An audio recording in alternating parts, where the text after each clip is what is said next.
the Khalistani menace that continues in Canada after violent attack by Khalistani extremists on Hindu-Canadian devotees in Brampton has revealed the severity of the Khalistani extremism in Canada, where these extremists who stormed into the premises of the Hindu Sabha temple in Brampton in Canada, assaulting devotees and vandalizing property.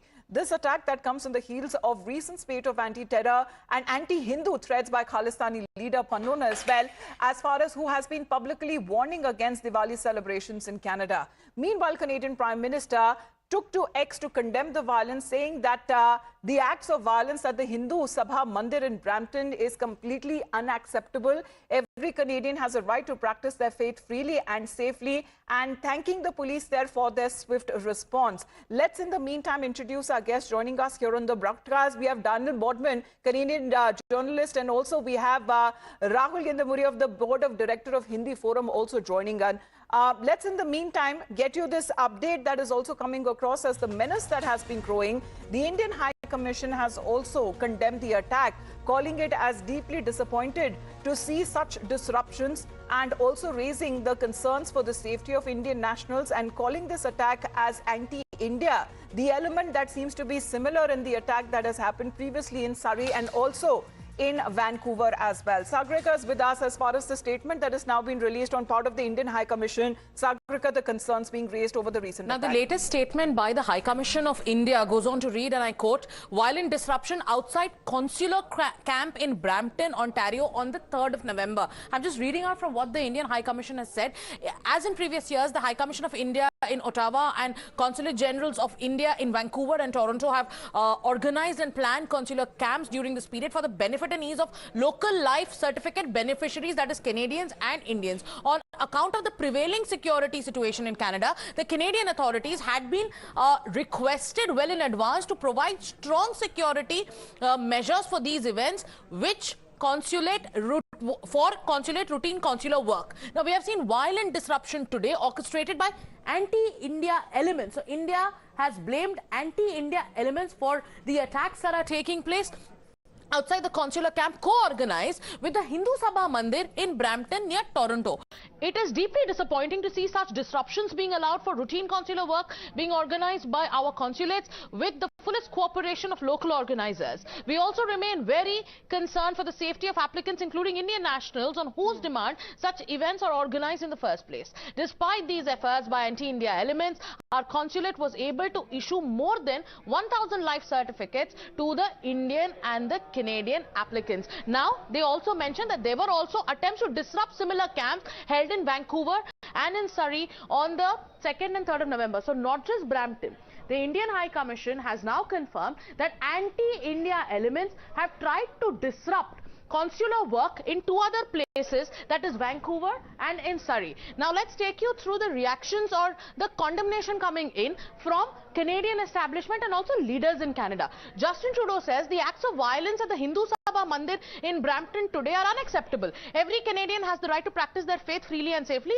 Thank you for the police are swiftly responding to protect the community and investigate this incident. But Amita, what is missing in this condemnation is the fact that nobody, no leader, especially if you look at Justin Trudeau and also the opposition in Canada, they are not clearly and unequivocally naming and blaming Khalistanis for what they have done to Hindu devotees. Now, let me also take you through what Pierre Poilievre has said. He says completely unacceptable to see violence targeting worshippers at the Hindu Sabha Mandir in Brampton today. All Canadians should be free to practice their faith in peace. Conservatives condemn this violence unequivocally. I will unite our people and end the chaos. Again, no mention of Khalistanis being responsible for the violence against Hindu devotees. All right, Sagrika, thank you for that. Daniel, what do you make of this? Because here on one hand, Canadian Prime Minister releasing Diwali videos, you know, showcasing his sacred threats from Hindu temples amid rising tensions with India, and then such attacks happen so openly, so brazenly. You believe a line that has now been crossed? Yeah, we're definitely in a new stage of this. This is, to use a phrase I hate, escalation of the violence here. We've seen, attacks on Hindu temples. We've seen vandalism, but this is a broad daylight assault on people and worshippers. I mean, they're literally being beat with sticks that say Khalistan on them, with Khalistani flags, and our leaders can't condemn it as Khalistani violence. It's very worrying.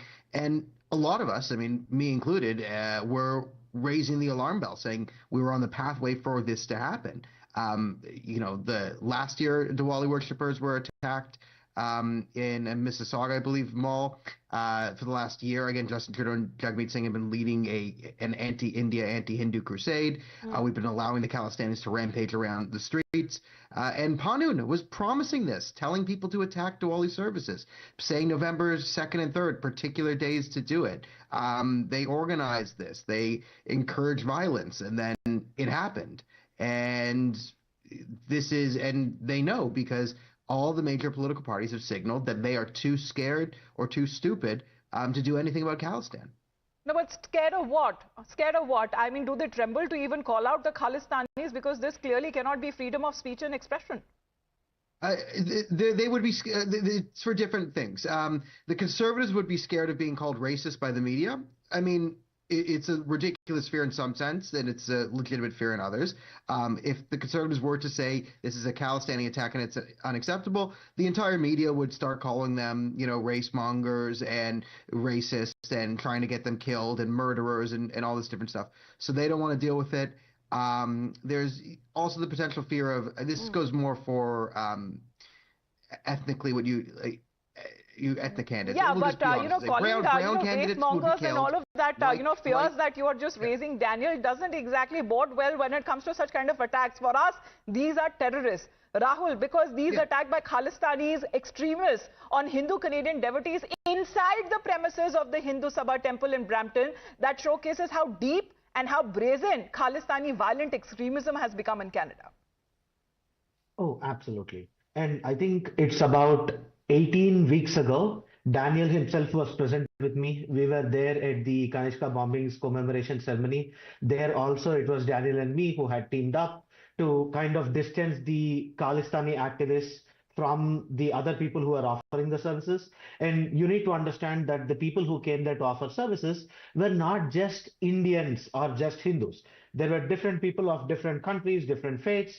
This was the same issue. The issue has been happening on Canadian soil for a while, and the Canadian government not willing to mention the choice of word Khalistani is allowing. And also, I think, above and beyond what Daniel just mentioned, it is also in view of the federal elections coming up. So they also want to prepare their strategy, and the votes count. But I think what the government needs to realize is there is significant evidence that not all people who are Sikhs are necessarily Khalistani believers. There are many people in that faith as well who believe in peace, who have been peaceful, and even there were certain gentlemen who attended the commemoration ceremony with us 18 weeks ago at Queen's Park, Toronto. And there was also a gentleman who had a pagadi that was representing the Indian flag of the tricolor. So I think there is a need to understand that appeasement politics need not take place here. There is a high possibility that you will still get your votes by doing the right thing. And but appeasement Khalistanis politics and is Sikhs now are leading, not Daniel, necessarily the same. of a threat looming large, especially when it comes to the Hindus, the peace-loving Hindu community. Who will save them now? It's up to them to save themselves, it looks like. And that's the harsh reality, is if the Hindu community does not organize and does not show some sort of political strength, they will be chased out of their homes violently. And that's it. A message from history for Hindus in Canada, November 3rd, 2024 is Kristallnacht. The police, the establishment, and their mobs of rabid ideologues have declared war on you. No one's going to come and help you. The police, as you saw, attack the Hindus and not the Khalistanis, unless the Hindu community shows some political strength, some personal, political backbone that they're going to take measures, they're going to start to exert themselves. The politicians will do nothing to help them. And if the politicians do nothing to help them, the police will do nothing to help them. Because the police and the political class and the media and all the sort of institutions in Canada are very incestuous and covered and within each other. And we stay here, Daniel, because it seems that as far as the snake is concerned in Canada's backyard, one day will come and to bite as far as the authorities are there. Rahul, because asserting as far as Canada seems to have now become a safe harbor, especially when it comes to the radicals. One day they will hit back at them. Oh, yeah, absolutely. And that goes back to the point, right? For them, it doesn't really matter. And I think we need to also observe that in some of the videos, you can see that people, along with the Khalistani flag, they also had a flag of the United States of America, a couple of flags, right? And they're dragging all these flags on the streets, beating people around. So there is no logic as to why a United States flag is even present on that premises. You're carrying a Canadian flag, it's happening on Canadian soil. You want to support Khalistan, you're carrying the Khalistani flag. You are against India, you are trying to vandalize an Indian flag. But there is no purpose of a United States of America flag to be there. That speaks volumes about their intent in general and just them finding reasons. This snake is definitely going to come back and bite. There have been multiple incidents over the last year and a half. It has been a history of 39 years of the biggest terrorist attack, not just on Canadian soil, but also in the history of world aviation.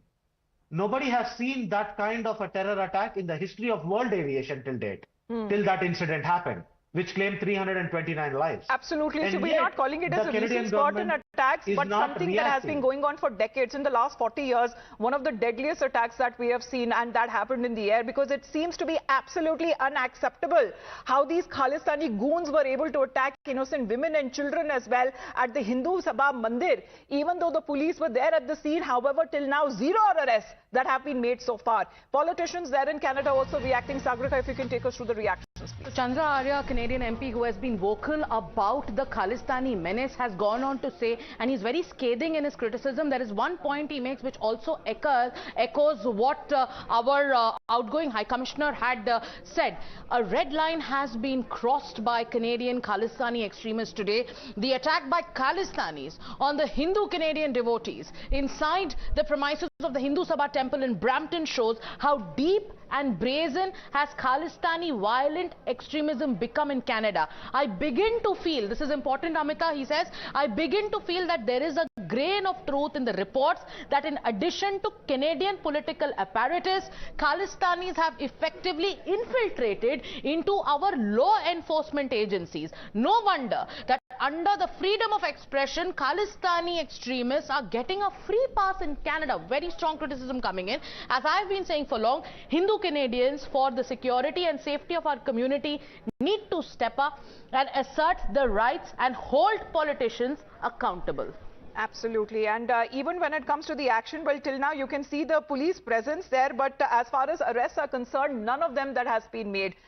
Daniel, who is exactly pulling the strings? You know, Khalistani extremists getting a free pass in Canada. There has been many warnings that have been given of Hindu Canadians on their security, on the safety of the community, and that needs to be stepped up. Yeah, I mean, I tend to be a bit heterodox here in Canada. I'm of the opinion that no one's really pulling any strings.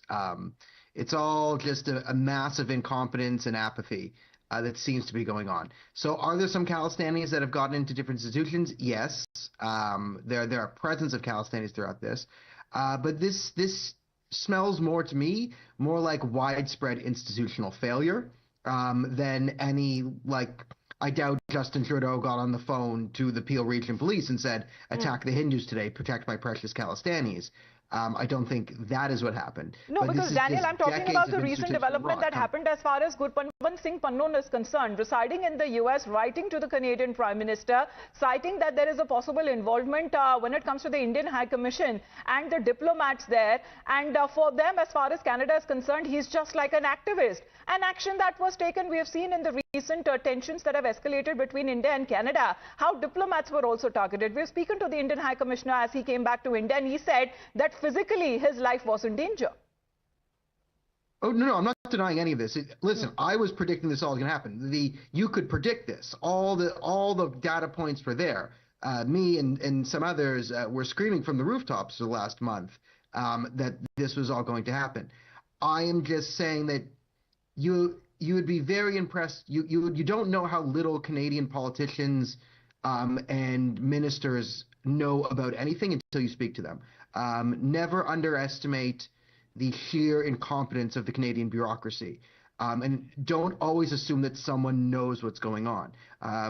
As I'm saying, just never rule out monumental incompetence, gross negligence, stupidity, and then cowardice, accounting for how the Canadian bureaucracy responds to something. So might there be one or two Khalistanis dipping their finger in the pond here and there down the way? Yes, I think that's reasonable.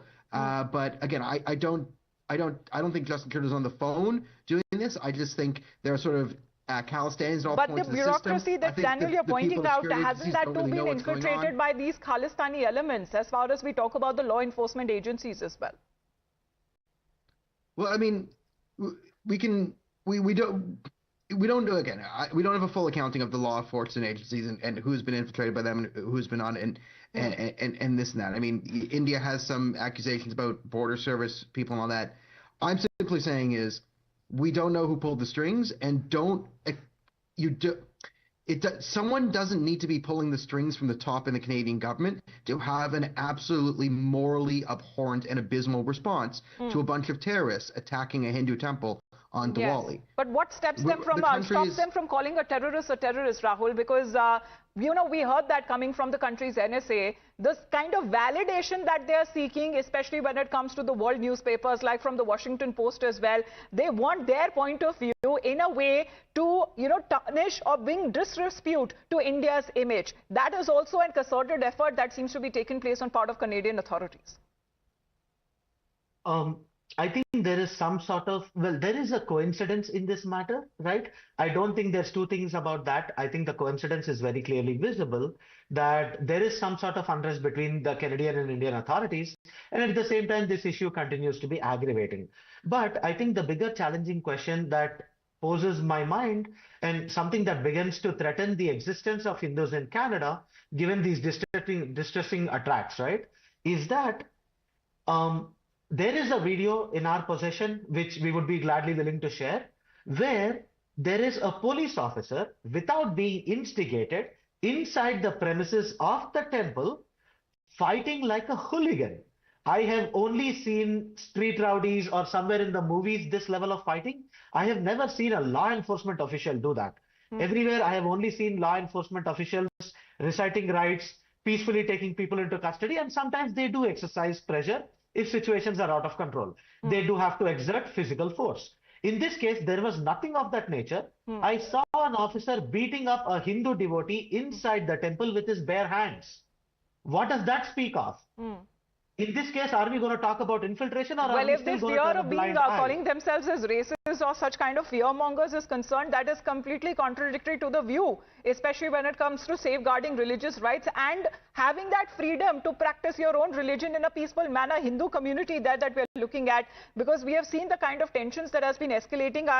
My colleague Pradip Duggal is also joining us right now. He has seen it all happening. In fact, when it comes to the latest position, Pradip, that happened, pointing fingers directly at the Modi government for the alleged plot to kill Khalistanis in Canada, where even when it comes to the leaders here in country, they have been naming them and calling them as implicated as well.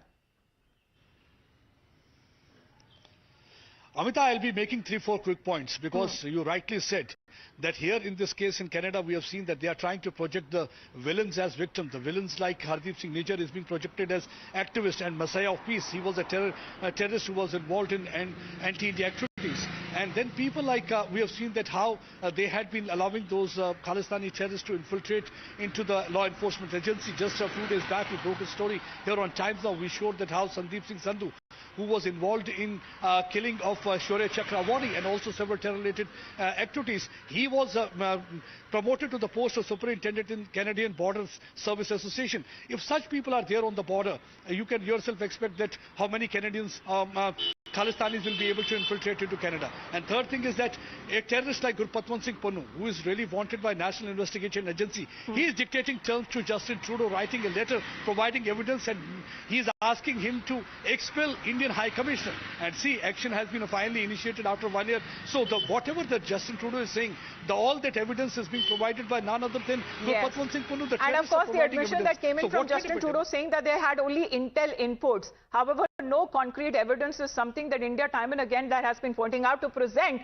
so as for the country to take or initiate action. However, taking a risk as far as straining ties with India is concerned, India has made it very clear that there would be consequences at diplomatic levels. Thank you very much, Daniel, Rahul, and to you, Pradeep, as well for joining in. This is a broadcast as we continue to get you more details coming in of these recent attacks on two Hindu temples that has taken place in Canada.